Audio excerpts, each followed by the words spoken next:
Welcome to Unbranded Christianity. Today, we are going to be talking about the 5 signs that you are going to a consumer church.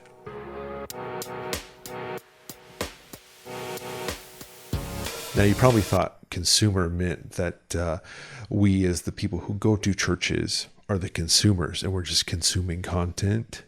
But rather, this is referring to churches that are consuming you, the content. They just want to eat and reap the benefit of you without actually using any of your gifts or talents, but rather having you participate in the system and consume you as the product. Sign number 1 that you go to a consumer church is this: there's no off-ramp. Whenever you go and sign up to do a volunteer item, there is not a start and end date. There is just a go date. You are expected to simply go, and just show up and do it time in and time out. And once you're good at one thing, then you're asked to do the next thing, and then you're asked to do the next thing, and then you're asked for the next role. And you just continually go one thing after another until you've been going for year after year and you're exhausted. That's sign number 1, that there's no off-ramp to service. Sign number 2 that you might be going to a consumer church: you're treated like a spark plug. In consumer churches, what happens with staff members, volunteers, etc., is that once someone begins to falter, you just swap a person out, put another person in, and keep the machine going forward, literally like a spark plug in a motor. In these types of systems, it is very much so. Here is the rubric to do the job. In the moment that you begin to falter, you are now an employee. You are not a person, an equal in the body of Christ. You become an employee. And when the spark plug is changed, personhood, character, etc., is removed, and now it's just a person doing a task. And ultimately, that's not how the body of Christ should be run. So that's sign number 2, is that people are treated like spark plugs. Sign number 3 that you may be going to a consumer church is this: servitude flows upward, it doesn't flow downward. What does this mean? The people at the top have the most amount of servants. The head pastor, the prophet, the man of God, the woman of God, you name it, the elder, the lead elder. They're the ones that have a handful of people always doing their bidding. They're the ones that are always asking people to help them with house sitting or dog sitting or babysitting, taking care, sharing the needs, and really they're leveraging their position to get people to help them. But when the situation is flipped, the people at the top are not serving the people at the bottom in the same way. They're not allowing themselves to dog sit for the basic church member. They're not asking, they're not coming over to help you move. This makes sense. So sign number 3 that you go to a consumer church is that the servitude all goes upward and it doesn't go downward. Sign number 4, you go to a consumer church, the level of buy-in is directly in correlation to your position in the church. For example, the lay person who comes, I'm a lay person because we're so much more than lay people.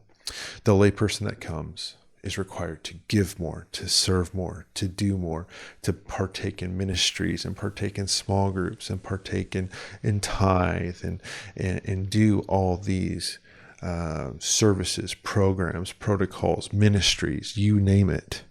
Whereas the higher up you go, you don't. So the person who's preaching from the pulpit, or again, the prophet of God, or the apostle, or the woman of God, they just come, they just preach for 20, 30, 40 minutes, 2 hours, depending on the, your tradition. And they bounce. But during their preaching, they say, you know what, you need to get plugged in X, Y, Z, 1, 2, 3. This is what you need to do. and then they proceed to not do it. So a sign, the fourth sign that you go to a consumer church is the fact that the level of buy-in is in direct correlation with your position in the church. The fifth and final sign that you go to a consumer church is this. The goal and the primary concern of the church is that you consume what's fed to you rather than you following Jesus. So what does this mean?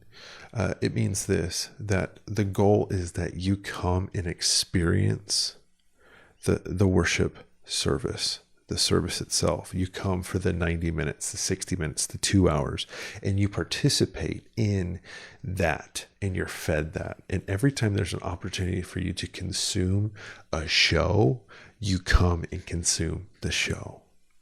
The goal is not that you come and learn what it means to follow Jesus. The goal is not that you come and learn and see the pastor actually actively doing it. Typically, it's just them talking, and you're consuming and you're filling a seat. And that is the primary goal. So that is the fifth sign that you go to a consumer church. Now, you might have thought that consumer church meant that you go and just consume what you could get out of things. But the reality is that there are churches that just feed on putting people in seats that don't really give a crap about you starting to look like Jesus. Because the goal is that you become dependent on the church rather than dependent on Jesus. And they want you in that seat doing the thing that pads their stats more so than going out and doing the things that Jesus did and acting like him and being like him and being the salt and light in this earth. So there you have it. 5 signs that you go to a consumer church. 1, there's no off-ramp.